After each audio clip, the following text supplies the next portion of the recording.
E hoje eu vou falar, bem-aventurados os que choram, porque serão consolados. Esse é o segundo princípio que Jesus coloca para os cristãos para viver de acordo com a vontade dele. É assim que ele mostrou, para os seus discípulos a forma como a igreja, precisa manifestar o reino de Deus. Então vamos orar, vamos fechar os nossos olhos, pedir para Deus falar aos nossos corações, para a honra e glória do nome dEle.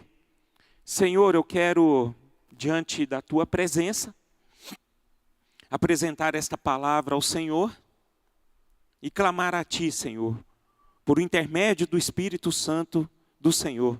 Fala com a Tua igreja, que esta palavra, que tudo que for dito aqui esteja debaixo da direção do Senhor, mas que acima de tudo, ó Deus, que o Teu Espírito Santo venha gerar em nós, Pai, uma forma de viver coerente, que engrandeça o Teu nome e que, acima de tudo, alegre o Teu coração. É assim que eu oro em nome de Jesus. Amém e amém. Bem-aventurados os que choram, porque são consolados.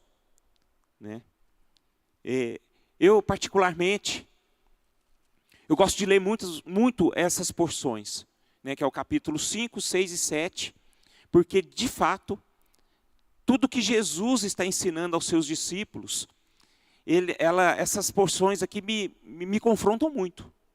Porque eu olho, eu falo assim, meu Deus do céu, como que eu vou conseguir viver essa verdade? Como é que eu vou viver essa orientação de Jesus sabendo quem eu sou? Então é um grande desafio para nós. É um grande desafio. Ainda mais se tratando com os conceitos que este mundo prega e que a gente vive intensamente. Porque o conceito de bem-aventurado no mundo é totalmente diferente o que Jesus expressa na Bíblia. Se a gente olhar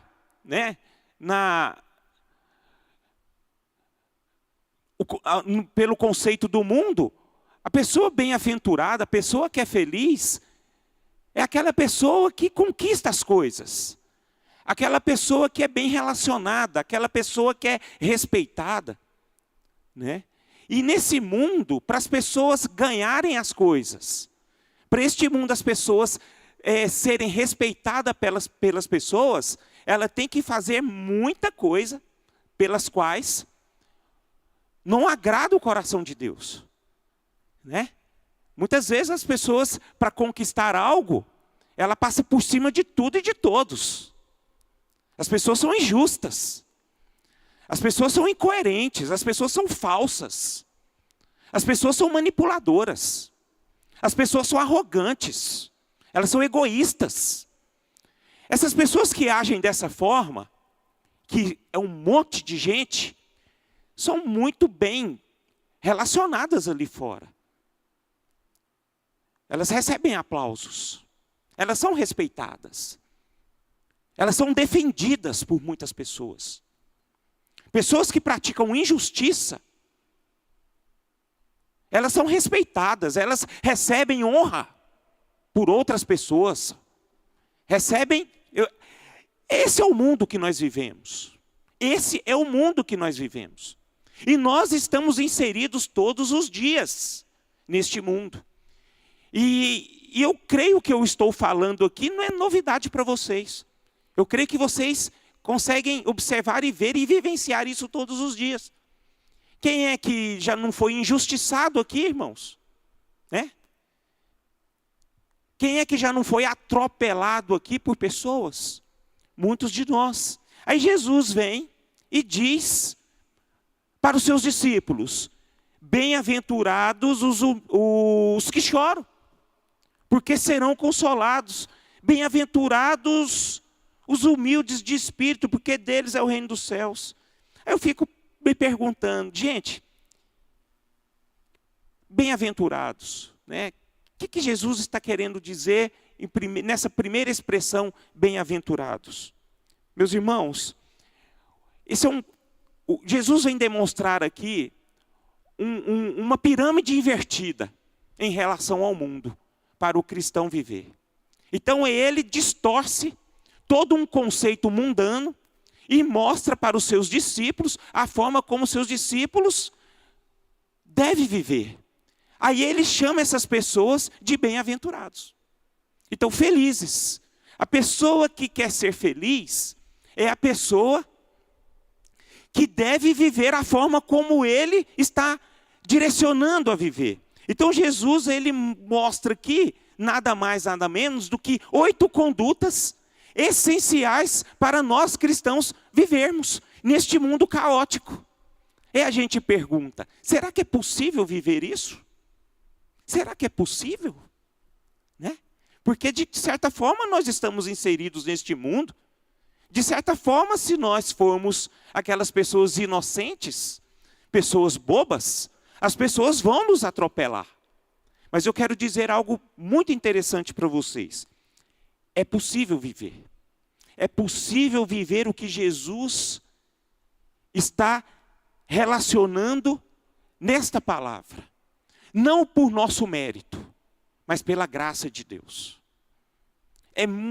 É possível sim manifestarmos estas condutas neste mundo caído, mas não porque nós somos fortes suficientes. Não é porque nós somos bons suficientes, mas é porque a graça de Deus, ela nos traz essa condição de vivermos esta verdade. Porque é o Espírito Santo de Deus que nos conduz a sermos essas pessoas. Bem-aventurados naquilo que Jesus está querendo dizer para a igreja, é o seguinte: não é o que você conquista lá fora, mas é o que é gerado dentro de você. Ou seja, é algo que nasce de dentro para fora. É algo que o Espírito Santo de Deus vem sobre você, ele transforma você, ele age dentro de você e você consegue jogar aquilo que está de dentro para fora. Então é uma ação da graça de Deus sobre nós. Amém, queridos? Essa é a parte introdutória. Então, meus irmãos, feliz são essas pessoas na mente de Jesus, na mentalidade de Jesus, na mentalidade do reino.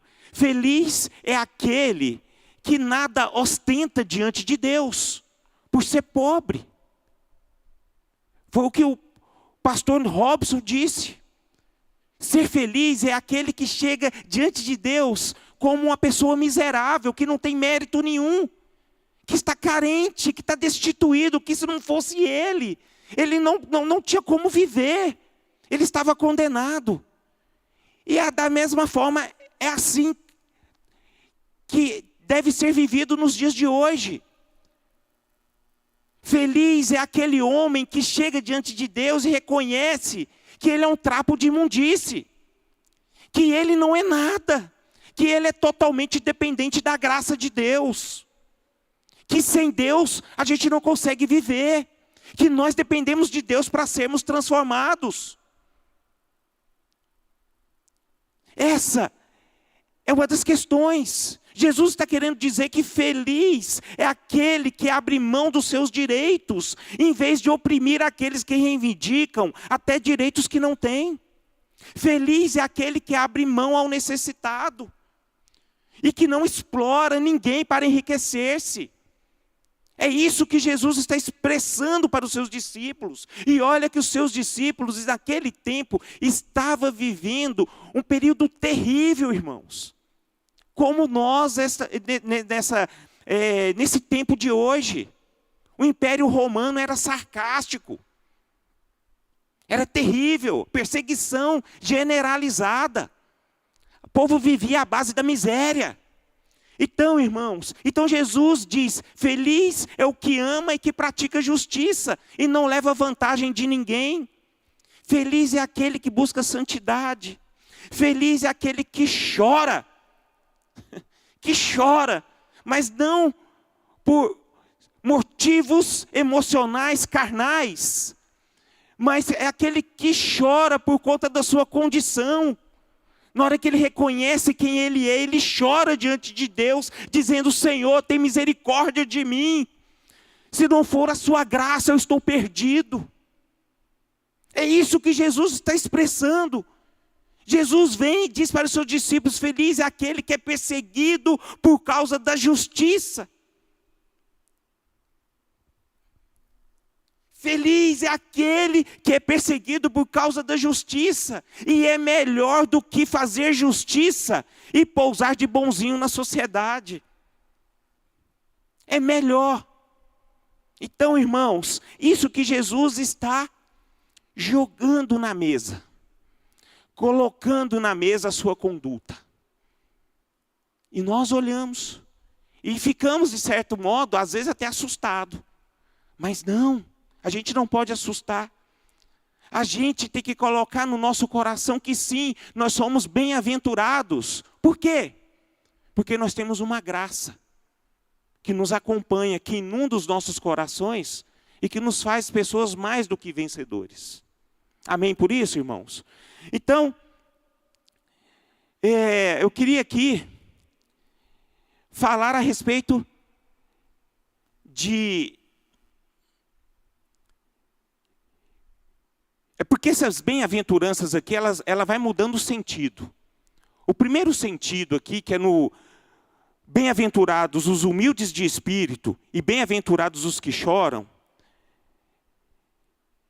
ela expressa as duas primeiras condutas que nos leva a ter uma vida correta diante de Deus. Uma vida que nos aproxima de Deus. Essas duas condutas que foi expressada domingo passado e que nós vamos falar aqui esta manhã, são condutas que nos chegam mais perto de Deus. Né? Porque a Bíblia fala, ela é bem clara. Você conhece gente soberba, irmão? Sim ou não? Você conhece, gente, vocês aí? Da música? Porque música... olha eu pegando o calcanhar. Vocês conhecem gente soberba? Sim ou não?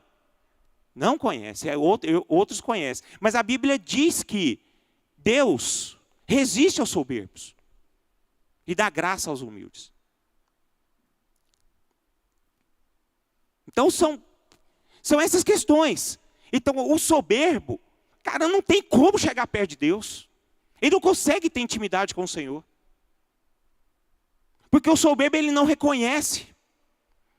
Ele é autossuficiente, ele é bom demais, ele é altivo, ele é melhor do que todo mundo, ele não aceita conselhos, ele não aceita ser repreendido. Por quê? Porque ele é bom demais. E Deus, irmãos, ele não se agrada dessa posição de uma pessoa. Isso rejeita, Deus rejeita. Ele não aceita, mas o que ele aceita é o que a palavra de Deus diz. Bem-aventurados os humildes de espírito. E ele diz algo tão lindo, porque deles é o reino dos céus. Bem-aventurados os que choram, porque serão consolados. São essas duas expressões, essas duas condutas que levam as pessoas a estarem mais próximas do Senhor. Então, hoje eu vou falar, como foi dito no domingo de manhã passado, foi dito a respeito dos humildes de espírito. Hoje eu vou falar, bem-aventurados os que choram, porque serão consolados. Ou então, e serão consolados. Então a primeira coisa que eu queria destacar aqui a respeito desta verdade, irmãos, dessa conduta que Jesus manda todos nós vivermos, nem todos os que choram são felizes, e nem todos os que choram serão consolados. Por que eu estou falando isso? Porque nem todos choram da forma como expressa essa palavra, essa verdade. Porque muitas vezes nós choramos por vários motivos. Né? Quem é que nunca chorou porque terminou o namoro? Né? Quem é que... bonitão. Então, vamos lá. Quem é que nunca chorou Quem é que nunca chorou por ter sido magoado, ofendido, rejeitado, né? Quem é que nunca chorou por ver a sua vida estar desmoronando, o seu casamento está acabando? Quando você tem uma discussão severa dentro da sua casa, quem é que nunca chorou, né? Quem é que nunca chorou por estar vivendo tempos difíceis? Quem é que nunca chorou por ver injustiça? Né? De ver gente aí sofrendo uma injustiça atrás da outra, e você vê nada acontecendo. Quem é que não se quebranta? Mas, irmãos, esse choro é um choro que faz parte da vida do ser humano. Que faz parte, né? Muitas vezes nós perdemos entes queridos, nós choramos, ficamos tristes. Muitas vezes a gente vê um filho sofrer, a gente chora por ver o nosso filho sofrer. Então a gente tem, né, vários motivos para chorar. Tem gente que chora porque tem dinheiro, ganha muito dinheiro, tem um bom emprego. Tem gente que se emociona. Mas esse tipo de choro é um tipo de choro, meus irmãos, que não é o choro que Jesus está dizendo aqui. Esse choro que eu estou dizendo para vocês está relacionado ao nosso bem-estar, à nossa vida cotidiana do mundo, faz parte. Mas não é esse choro que nos leva mais próximo do Senhor, né? Você já reparou quando você perde algo, né? Algum namoro, você sofre algum dano muito forte, aí você começa a chorar e você vai buscar Deus, né? Senhor, né, eu tive um prejuízo, perdi meu emprego, Senhor, eu perdi minha saúde. Aí você começa a chorar diante de Deus, aí você chora e tal, aí Deus vai e responde, te abençoa, te livra desse mal, aí você se levanta, vai embora e esquece de Deus, e não quer mais saber de Deus, e vai ter sua vida normal. Não é esse tipo de choro que eu quero dizer para vocês. Então, por isso que eu estou dizendo essa verdade, nem todos os que choram são felizes, e nem todos os que choram serão consolados. Porque é diferente o conceito de Jesus. É bem diferente. Porque esse choro aqui, ele demonstra algo muito mais profundo do que esses choros que nós temos em relação às nossas perdas e danos. Jesus está querendo mostrar aqui para nós, irmãos, que esse choro que ele está dizendo para os seus discípulos é a sua condição em relação ao reino de Deus. É a sua condição em relação a Ele. É uma condição em relação aos valores do reino de Deus. Jesus chorou, irmãos, por alguns motivos. O primeiro deles é quando ele vai entrar em Jerusalém. A Bíblia fala que ele chora. Por que ele chorou? Porque ele viu a condição daquele povo. Neemias, a Bíblia fala que ele chorou quando ele viu a condição do povo dele. Quando ele viu a condição de Jerusalém, quando estava com os muros e os muros derribados. Jesus chorou quando Lázaro morreu. Então era aqui, meus irmãos, era a condição. É a condição que Jesus está vendo, está mostrando. E hoje, irmãos, para deixar uma mensagem bem direta ao seu coração, você já reparou que hoje, dificilmente, não está tendo mais quebrantamento em relação aos nossos pecados? Eu te pergunto, você chora quando você peca? Você está chorando quando você sai do propósito de Deus? Você chora quando uma pessoa necessitada, quando uma família necessitada está passando por dificuldade? Será que você chora? Será que você está chorando por isso? É esse choro que Jesus está manifestando nas bem-aventuranças. Esse tipo de choro que ele está falando é que se aproxima de Deus.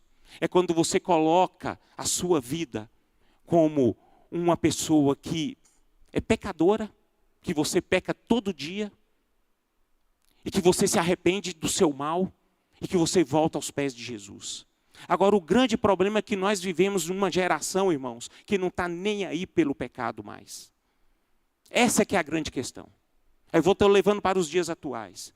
Hoje as pessoas preferem muito mais encobertar o seu pecado do que chorar diante de Deus. Hoje vivemos uma geração em que as pessoas manipulam os seus pecados, se colocam de coitadinhos, de pessoas que são frágeis, pessoas que são fracas, pessoas, em vez de assumir quem você é diante de Jesus. Hoje as pessoas, elas estão confundindo, distratando o evangelho, dizendo que Jesus ama, se aproxima das pessoas da forma como elas são.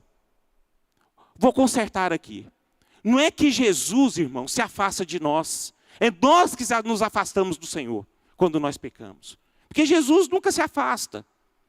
A graça de Deus sempre está conosco. Mas a partir do momento em que eu peco e rejeito esse pecado meu, ou então eu manipulo esse pecado meu, aí meu coração, de certa forma, enche de remorso, mas amanhã eu estou pecando de novo. Isso faz me afastar de Deus. E é esse tipo de choro que Jesus mostra para os seus discípulos. Vocês precisam chorar. Por quê? Porque vocês são miseráveis. Vocês não são bons. Toda boa obra que vocês fazem, vocês querem ganhar holofotes. Você oferta algo pelo seu irmão, você já está postando lá nas redes sociais. Será que você está levando glória para Deus, irmãos? Então é esse tipo de choro que Jesus está manifestando aqui. A palavra de Deus, irmãos, mostra que Jesus está mostrando que esse choro é o choro da nossa condição de pecador. Esse é o choro que agrada ao Senhor. Ou seja, esse choro aqui não é simplesmente emocional ou passageiro, mas é um choro profundo, um choro espiritual.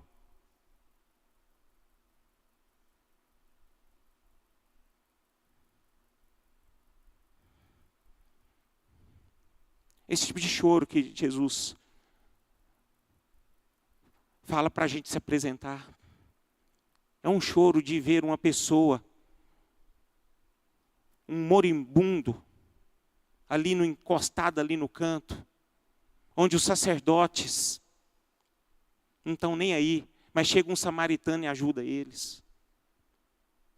Porque esse samaritano, ele se quebrantou e foi lá, ajudou. Esse tipo de posição que Jesus está querendo nos levar a sermos. É um choro com um coração sensível à voz de Deus. Eu estou gostando tanto desse jejum, desse tempo nosso de jejum e oração, irmãos. Porque eu estava meditando nessa palavra aqui. Eu me lembrei que segunda-feira eu estava. Quando a gente está nessa posição de jejum e oração, a gente se quebranta mais, a gente se esvazia mais de nós mesmos. Nosso coração fica mais sensível. Eu me lembrei que segunda-feira nós estávamos aqui, pastor Emanuel estava aqui orando. Me coloquei na presença de Deus, eu falei, Senhor, tem misericórdia da minha vida. Homem pecador que eu sou, miserável homem que sou. Talvez entre vocês eu sou o pior. Estava chorando ali, irmãos. E de certa forma eu fui visitado por Deus de uma forma tão tremenda. Ele disse assim para mim, a minha graça te basta, meu filho. Continue. Eu sei da sua imperfeição, mas pode ficar tranquilo que eu vou te ajudar, eu estou te ajudando. É assim, irmãos. Salmo 51, 17 diz algo maravilhoso, irmãos, que nós precisamos aprender. Sacrifícios agradáveis a Deus são as pessoas que têm um espírito quebrantado, um coração compungido e contrito. Esse Deus não desprezarás. Fica isso guardado no seu coração. A gente precisa se mover, irmãos. A igreja de Jesus, ela não pode entrar nessa mecânica, nesse ritual, nessa rotina, que muitas vezes nós temos. Segunda, terça, trabalho. Aí domingo a gente vem na igreja. Se der tempo, se eu não estiver cansado. Não é assim. Jesus, ele chama o seu povo a se render a ele todos os dias. Tem um coração contrito, quebrantado. Esse sim, ele não rejeita. Ele não rejeita. Eu gosto muito dessa passagem em que nós precisamos aprender com esse cidadão aqui, que está lá em Lucas, capítulo 18, versículo 9. Diz o seguinte. Lucas, vou abrir lá. Lucas 18.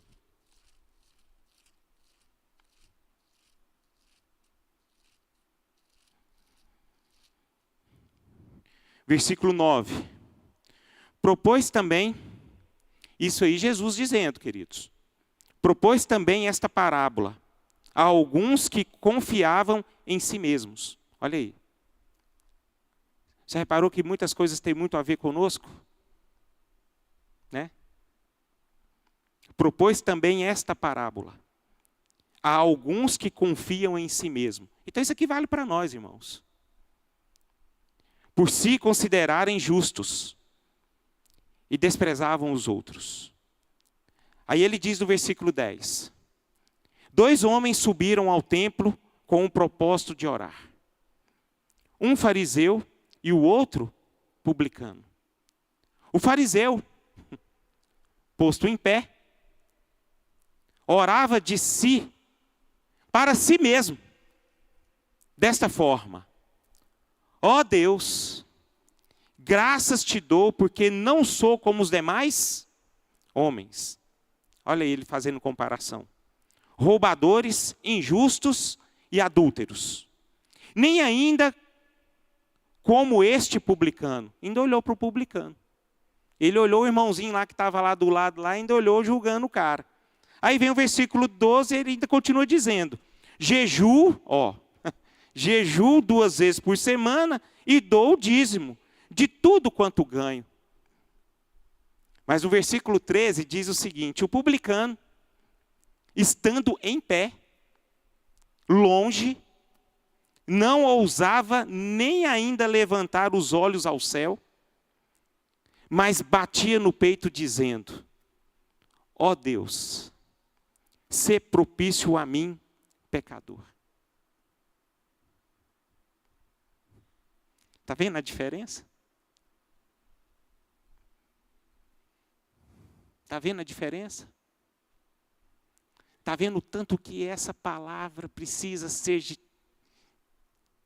gerada dentro dos nossos corações, irmãos? Você se percebe nessa palavra?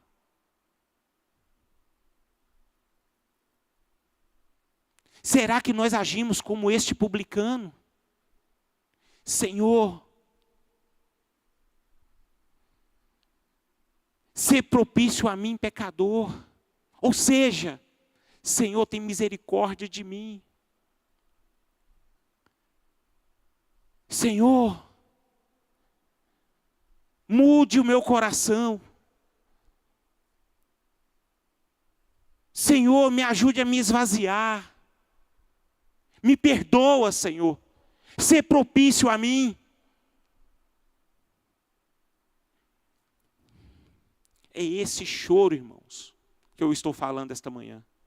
É esse choro que Jesus diz: bem-aventurados sois quando chora.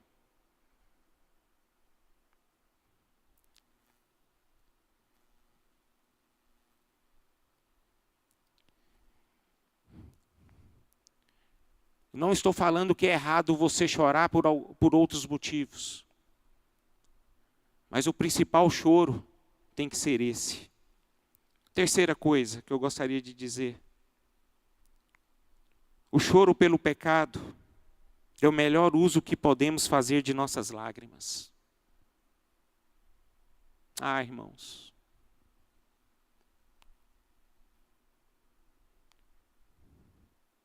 Chore por você. Não chore por pessoas que não querem saber de você, não, irmão. Não chore por causa que as pessoas exercem sobre você injustiça, não. Vai continuar sendo assim. A gente vive um mundo caído. Um mundo que jaz do maligno. A gente tem que chorar diante do Senhor. Se você esquecer de orar, de chorar aos pés do Senhor e chorar lá fora, você vai estar apenas desperdiçando as suas lágrimas. Portanto, quase chegando no fim dessa minha mensagem, é tempo de chorar por nós, pelos nossos pecados. Quarto, o quebrantamento é o caminho para o consolo verdadeiro. Porque Jesus é bem enfático aqui, irmãos. Bem-aventurados os que choram, porque serão... Você não chora em vão. Você não chora em vão. Você vai receber um consolo. Esse consolo é uma força que vem. Existe uma força.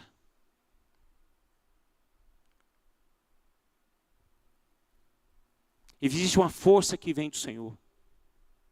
Que quando nós nos quebrantamos diante do Senhor, quando nós colocamos a nossa condição diante do Senhor, Ele vem através do Espírito Santo, irmãos, que é o nosso Consolador. Ele vai nos fortificando. Ele vai nos fortalecendo. Ele vai nos aperfeiçoando. Ele vai moldando o nosso caráter. Ele vai moldando o nosso interior. E vai fazendo de nós, meus irmãos, pessoas que agradam o coração dele. Talvez você chegou aqui, irmão,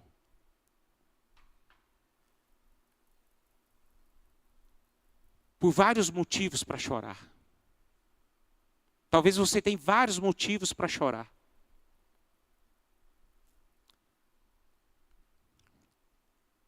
Mas se você chorar pela sua condição, você pode ter certeza que o nosso Senhor, Ele trará sobre você um consolo. Vai te trazer cura, vai te dar uma nova vida e vai fazer de você pessoa que vai expressar uma alegria tremenda, irmão. Amém por isso? A promessa final, meus irmãos, que eu consigo ver em relação à palavra do Senhor, em relação à nossa verdadeira condição, que de fato a gente precisa chorar. Esse choro mesmo, mas um dia o nosso Senhor vai enxugar toda a nossa lágrima. Porque um dia nós reinaremos juntamente com Ele. Um dia nós vamos reinar junto com Ele. E esse choro vai se acabar e nós vamos viver só alegria. Então o choro faz parte das nossas vidas, irmãos. Mas agora depende de que tipo de choro que você tem. Que tipo de choro te faz a levar essa vida. Então eu quero terminar dizendo o seguinte para você. Você pode até chorar pelas suas perdas, mas não deixe de chorar pela sua condição. Amém por isso? Vamos ficar de pé.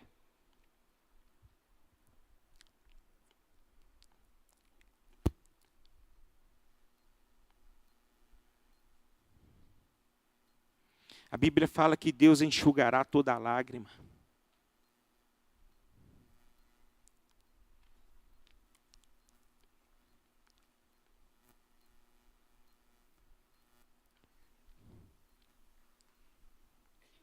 Esse choro que eu quero levar a vocês esta manhã, irmãos, é um choro que nasce de dentro para fora, tá? É algo que o Espírito Santo de Deus convence. Eu te pergunto, como é que está a sua vida diante de Deus? Faz uma análise como você viveu essa semana. Como foi sua vida? Sua vida essa semana foi um sacrifício de louvor ao Senhor? Ou foi uma vida focada só com as suas coisas lá fora? Que não é errado, é lícito. Mas não é vida com Deus. Não é vida com Jesus. Você pode ter seus problemas, você pode viver a sua vida lá, da forma como você está vivendo.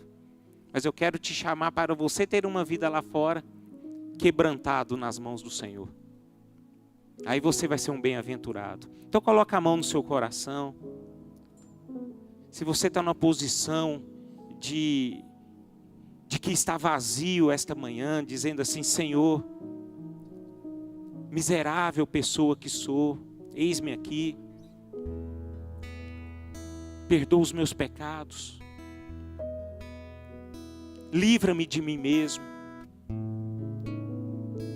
Me fortalece nas minhas fraquezas. Direciona-me a um nível de intimidade maior com o Senhor.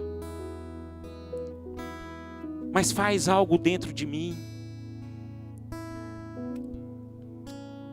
Oh Espírito Santo de Deus, nós aqui nos rendemos aos teus pés. Nos rendemos a ti e reconhecemos o quão somos pessoas frágeis, necessitados da misericórdia e da graça do Senhor. Pessoas que não conseguem andar sem a tua presença, porque se nós andarmos por nós mesmos, seremos como as pessoas do mundo, impacientes, arrogantes, intemperantes, pessoas que não produzem paz, muito pelo contrário, produz só confusão. Oh Senhor, livra-nos de nós mesmos, perdoa-nos, Senhor. Vem sobre nós, que o Teu Espírito Santo venha limpar, Senhor, o nosso coração, a nossa mente. Quantas e quantas vezes, Senhor, nós pensamos coisas más, coisas ilícitas, coisas que são injustas aos Teus olhos. Eu peço a Ti, Senhor, traga algo novo em nós, Senhor. Em nome de Jesus, eu oro pela Tua amada igreja. Ah, Senhor, nós somos imperfeitos. Somos imperfeitos, Senhor. Choramos porque nós reconhecemos o quanto somos miseráveis. Choramos porque muitas vezes a nossa natureza humana fala mais forte do que a presença do Teu Espírito Santo do Senhor em nós. Muitas vezes a nossa carnalidade sobressai em relação à ação do Teu Espírito Santo. Perdoa-nos, Senhor. Perdoa-nos. Faça-nos. Faze de nós pessoas que possa ter uma intimidade maior com o Senhor, que possa ter verdadeiramente uma vida abundante. Mas essa vida abundante começa nessas duas condutas, nesses dois estágios, onde nós nos colocamos como pobres de espírito, porque deles é o reino de Deus. E feliz aqueles que choram, porque serão consolados. Essa é uma vida com o Senhor. E nós colocamos as nossas vidas diante de Ti, Senhor. E pedimos, vem sobre nós. Porque é impossível, Senhor, termos uma vida pela qual o Senhor deseja, sem a ação do Teu Espírito Santo, movendo em nossas vidas. Em nome de Jesus, eu peço a bênção do Senhor sobre a vida de cada um aqui, Senhor. Se tem algum aqui com o coração duro, longe da Tua presença, que tudo que fala nada muda, ô Senhor, esvazia esse meu irmão. Que o Senhor venha fazer algo tremendo aqui no nosso meio, Senhor, e venha nos convencer de todo o nosso pecado, de toda a justiça de Deus e todo o juízo de Deus, para a honra e glória do Teu nome. É assim que eu oro, pedindo a bênção do Senhor sobre nós, em nome de Jesus. Amém e amém.